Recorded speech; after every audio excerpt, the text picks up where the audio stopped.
la reflexión trata sobre lo que significa ser forastero.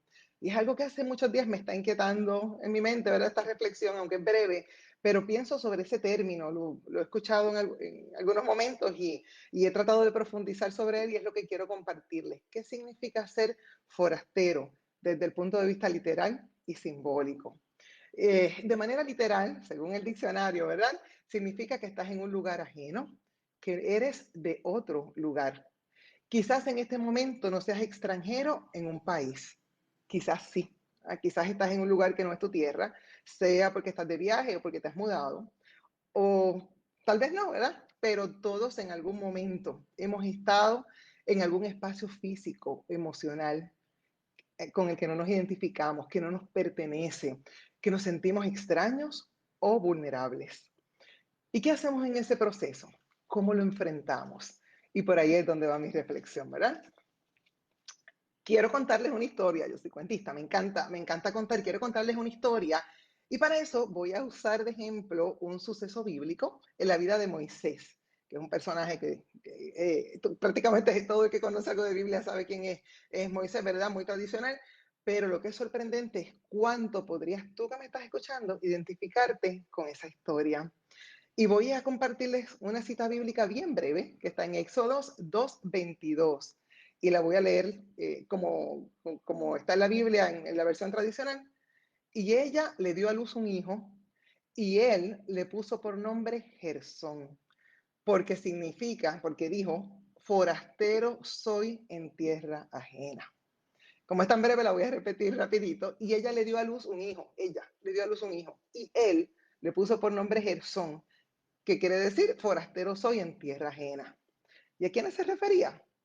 Ella, cuando dice ella dio a luz un hijo, se refiere a Séfora, la esposa de Moisés. Y cuando dice que él lo nombró como Gersón, pues obviamente se refiere a Moisés.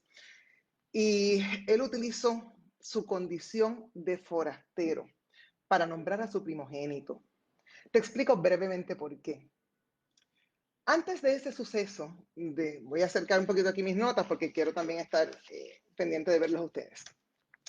Antes de ese suceso, del nacimiento de su hijo, Moisés estaba todavía en Egipto. Y cuento esto brevemente para quien no tiene un bagaje bíblico, que no tiene por qué tenerlo, ¿verdad? Pero quiero que entiendan, porque hay un paralelismo en esta historia y en lo que nos puede estar sucediendo a nosotros en este momento. Moisés estaba todavía en Egipto, intervino en un momento dado en una pugna con buena intención, con la intención de hacer justicia, porque habían dos egipcios peleando, él interviene con buena intención, terminó cometiendo un delito, una falta que terminó definiendo su futuro. Eso también nos puede suceder a nosotros. Una falta quizás no tan grave como la que él cometió, que fue un delito mayor, a veces con buena intención y otras por errores de juicio, nos hacen o nos trastocan, ¿verdad? Nos pueden modificar nuestro futuro. Pues ante esa situación, Moisés tuvo miedo porque el faraón lo mandó a matar, ¿verdad? Se enteraron, bueno, una historia un poquito más larga, pero ¿qué hizo? Huyó de su tierra, huyó de Egipto hacia la tierra de Madián. Un espacio que debía ser transitorio por esa situación se le convirtió en permanente. Y el significado que Moisés le dio al nombre de su hijo, de su primogénito, forastero soy en tierra ajena, es realmente un lamento. El nacimiento de Gersón fue una alegría empañada por el dolor y la frustración. Cómo a veces dejamos que cosas tan trascendentales, especiales y maravillosas se definan por un dolor o una frustración. Moisés resentía su condición, sabía que no pertenecía a aquel lugar y lo que era aún más triste, no había llegado allí por gusto, sino por necesidad. La historia tomó al final un giro sorprendente. Ay, y de nuevo, el que le interese puede explorar un poco más en esa historia bíblica, pero Moisés estaba pastoreando las ovejas de su suegro Jetro. Se había convertido, de haberse criado en la casa del faraón, se había convertido en un pastor de ovejas. Y estaba en el monte Horeb, cuando una zarza ardiente, un arbusto que se quemaba y no se consumía, no se gastaba, imagínense, un árbol quemándose y que no se consume, pues por supuesto llamó su atención eh, y, y lo condujo a un encuentro directo con Dios, quien le asignó una misión extraordinaria, regresar a su tierra, regresar a Egipto y liberar a su pueblo. No solamente regresar y tener la tarea de liberar a su pueblo. Y pienso, si Moisés hubiera sabido lo cerca que estaba el milagro, quizás no hubiese permitido que esa situación lo hubiese agobiado, hubiese tenido esperanza. El concepto de ser forastero puede representar mucho más que ser extranjero en un lugar geográfico. Podemos ser forasteros en espacios emocionales o en espacios mentales ajenos a nuestra naturaleza o a nuestro gusto, nuestros deseos. Forasteros en el entorno más íntimo que es nuestra mente y nuestro corazón.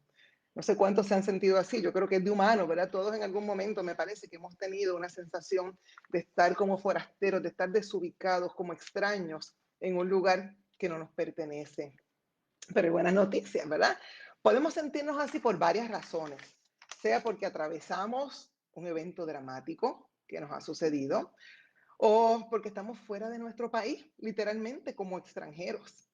También podemos sentirnos así porque hemos cometido alguna falta, quizás no tan grave como la que cometió Moisés, pero hemos cometido alguna falta y nos sentimos en un lugar que no nos pertenece, desubicados, o simplemente porque nos estancamos en el dolor, en la aflicción y en esa incertidumbre y dejamos que nos defina.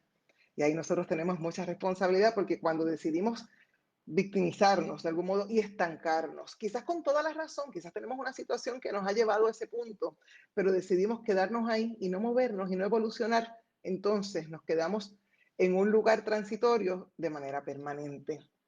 No importa la circunstancia en que te encuentres, esa es mi exhortación de esta noche, no importa la circunstancia en la que te encuentres, lo difícil que parezca el camino, más allá del miedo o de la soledad, hay esperanza.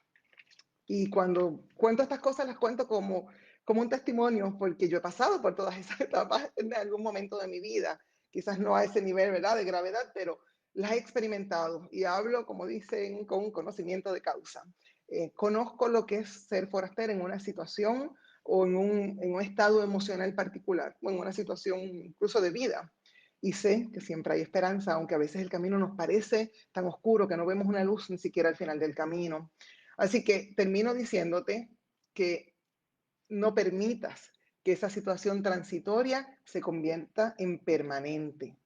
El milagro podría estar cerca. Este nuevo nacimiento que viene en tu vida, no tiene que ser literal, pero ese nuevo nacimiento que viene en tu vida, nómbralo como tu victoria y no como tu derrota, porque tu condición de forastero o forastera no es permanente.